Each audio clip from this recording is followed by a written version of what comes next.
Práve sa začal memoriál Jozefa Mandalíka, rovina druhej kategórie na 2000 metrov pre trojročné kone o 3000 eur. S osmičkou aktérov trošku tam boli problémy so zavádzaním do boxov v prípade favorizovaného Always on Sunday, ale napokon všetci aktéri v poriadku a dopredu zatiaľ popri bariére sa posúva Saras a vedľa neho potom sa objavuje Teno, takisto je tam v prednej línii aj Autor, ako jeden z troch holčákových koní v dostihoch. Za ním potom favorizovaný Quick Dart a zvonka nasleduje Popstar.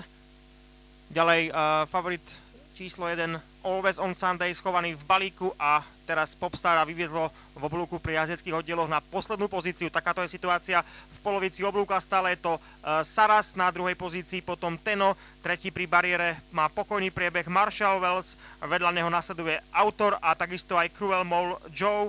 Ďalej potom na zhruba 6.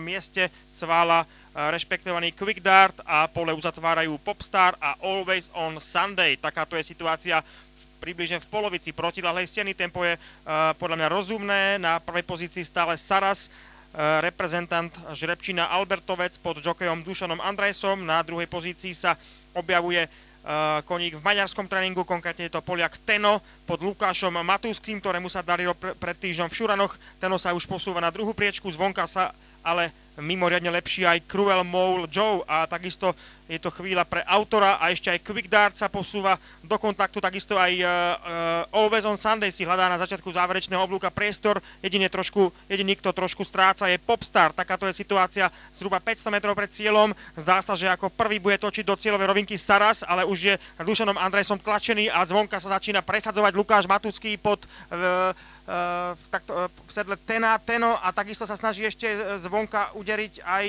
Always on Sunday, snaží sa ešte aj popri bariére Marshall Wells, ktorý beží veľmi dobre. Marshall Wells a Always on Sunday. Always on Sunday odráža nápor a víťazí pred Marshall Wellsom, tretí potom bude Teno, ďalej Saras, na 5. pozícii Quick Dart